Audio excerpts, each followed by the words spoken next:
আসসালামু আলাইকুম। দুইটা সেক্টরের মোমেন্টাম থেকে ভালো লাগলো, তাই আপডেট দেওয়ার জন্য চলে আসলাম। তো আমরা সেক্টর আপডেট এর আগে ইন্ডেক্সের উইকলি আপডেটটা একটু দেখে নিই। ইন্ডেক্স আমরা বলতেছিলাম যে আমাদের লোয়ার উইক লাগবে। লোয়ার উইক মিনস হলো বায়ারের পার্টিসিপেশন। তো আমরা গত সপ্তাহের আগের সপ্তাহে আমরা কিন্তু এই লোয়ার উইকটা পাইছিলাম। তারপরে এই সপ্তাহে দ্যাট ইজ গত সপ্তাহে আমরা কিন্তু একটা বুলিশ ক্যান্ডেল পাইছি। তো বুলিশ ক্যান্ডেল পাইলেও বুলিশ ক্যান্ডেলে কিন্তু আপার উইকটা বড়। মানে এর অর্থ কি? এর অর্থ হচ্ছে স্টিল সেলার কিন্তু অ্যাক্টিভ আছে। এই যে এখানে যেরকম অ্যাক্টিভ ছিল, এইসব জায়গায় যেরকম অ্যাক্টিভ ছিল, কিন্তু এই জায়গায়ও কিন্তু সেলার অ্যাক্টিভ আছে। তো সেলার অ্যাক্টিভ থাকলেও এখন আমাদের ফরমেশনটা কী হয়েছে? এই তিনটা ক্যান্ডেল মিলে কিন্তু একটা ফরমেশন হয়েছে। ওই ফরমেশন উইকনেস কিন্তু উপরে এখনও আছে, আপার উইকটা, কিন্তু লোয়ার উইকও আছে। আচ্ছা, এখন আমরা দেখব এই যে তিনটা ক্যান্ডেল দিয়ে যে ফরমেশনটা হয়েছে, এইখানে একটা মর্নিং স্টার ফরমেশন হয়েছে। তো মর্নিং স্টার যে ফরমেশন হয়েছে, মর্নিং স্টারটা আমরা করব, পাওয়ার ক্যালকুলেট করব। এই মর্নিং স্টারের পাওয়ারটা আমরা একটু দেখে নিই। তো আমরা যদি দেখি এখানে মর্নিং স্টারের পাওয়ার আমরা যদি দেখি, এই যে এটা কিন্তু মর্নিং স্টার ব্রেকআউট লেভেল। তো ব্রেকআউট না পর্যন্ত এই যে উইক আছে এখানে, এটা উইক ফরমেশন। আর স্ট্যান্ডার্ড ফরমেশন হলো এটা বডিটা বড় হবে, স্ট্যান্ডার্ড ফরমেশন, কিন্তু ব্রেকআউট হয়নি। এবং স্ট্রং ফরমেশন হলো এই যে ব্রেকআউটটা লাগবে, ব্রেকআউট। অর্থাৎ আমাদের এই রিভার্সাল হওয়ার জন্য, মার্কেট রিভার্সাল হওয়ার জন্য যে এই ফরমেশনটা লাগবে, অর্থাৎ এই ব্রেকআউটটা লাগবে, এই ব্রেকআউটটা। তো এখন আবার আমরা চলে যাই ইয়েতে, মার্কেটে। তো এইখানে কিন্তু আমরা কিন্তু সেই ফরমেশনটা দেখতে পাচ্ছি না। এইখানে ব্রেকআউটটা হয়নি। মর্নিং স্টারের যে ফার্স্ট ক্যান্ডেল, তিনটা ক্যান্ডেল মিলে কিন্তু মর্নিং স্টার হয়। তো প্রথম ক্যান্ডেলটার ব্রেকআউট লাগবে, এখানে ব্রেকআউট লাগবে। এটা স্ট্রং মর্নিং স্টার বলার জন্য, অর্থাৎ রিভার্সাল ডাইরেকশান কনফার্মেশনের জন্য।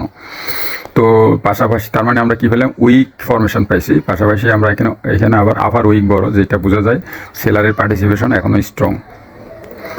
আর যদি এরকমও হইতো, কোন রকম মর্নিং স্টার যদি স্ট্রংও হইতো, তাহলেও কিন্তু এই যে মর্নিং স্টার যদি ব্রেকআউট হইতো, তাহলে কিন্তু এটা ডাইরেক্ট আমরা বাই নিই না। নর্মালি আমরা ফরেক্সে কী করি? আমরা ফরেক্সে এইখানে কিন্তু রিটেস্টের জন্য অপেক্ষা করি। একটা রেড ক্যান্ডেল লাগবে, রেড অথবা গ্রিন যেই হোক, এরকম লম্বা উইকের একটা রিটেস্ট ক্যান্ডেল লাগবে। আমরা কিন্তু এই রিটেস্ট ক্যান্ডেল থেকে কিন্তু অ্যান্টিটা নিই। তার মানে কি, এরকম ব্রেকআউট মর্নিং স্টার ফরমেশন হইলেও আমরা কিন্তু এই রিটেস্টের জন্য ওয়েট করি। তো এইখানে আমরা যেটা করব, ইন্ডেক্সের ক্ষেত্রে আমরা যেহেতু এখানে উইক ফরমেশন হয়েছে, তো এটা আমাদের রিভার্সাল কনফার্ম করে না। তো আমরা আরও ওয়েট করব আসলে ইন্ডেক্স কী করে। এখন ইন্ডেক্সে ছিল এই আপডেট। তো ইন্ডেক্স নিয়ে বেশি কথা বলবো না, অনেকে এটা পছন্দ করেন না। যাই হোক, আমরা এখন চলে যাব একটা সেক্টরের আপডেট দেওয়ার জন্য। আমি দুইটা সেক্টর আপডেট দেবো। একটা হলো ইন্স্যুরেন্সের চার্টটা দেখে ভালো লাগছে, পাশাপাশি টেক্সটাইলের আপডেটটা দেবো। তো আমরা চলে যাচ্ছি ইন্স্যুরেন্সের চার্টটা দেখে আমার ভালো লাগছে। ইন্স্যুরেন্সটা দেখেন, উইকলি চার্ট এটা কিন্তু এই যে শুটিং স্টার দিয়ে কিন্তু এখানে সেলার প্রেশার শো করছিল, এবং এখানে আপার উইকটা অনেক বড় ছিল।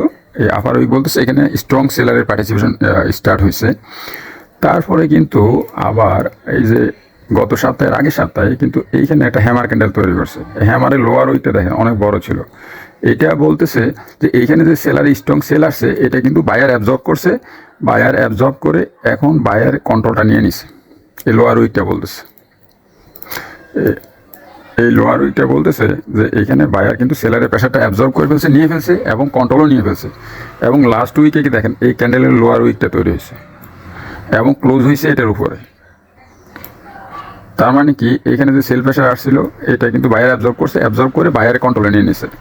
এই ক্যান্ডেলটা বলে বায়ার কন্ট্রোল, কিন্তু স্টিল এখানে সেলার আছে, তো সেলার থাকলেও কিন্তু কন্ট্রোল বায়ারই। তো যেহেতু এটা উইকলি ক্যান্ডেল, এই উইকলি ক্যান্ডেলে কিন্তু ম্যানিপুলেশন থাকলেও কিন্তু উইকলি ক্যান্ডেল কিন্তু এগুলো ফিল্টার হয়ে যায়। ইন দ্যাট কেস আমরা বলতে পারি এখন বায়ারের কন্ট্রোল আছে।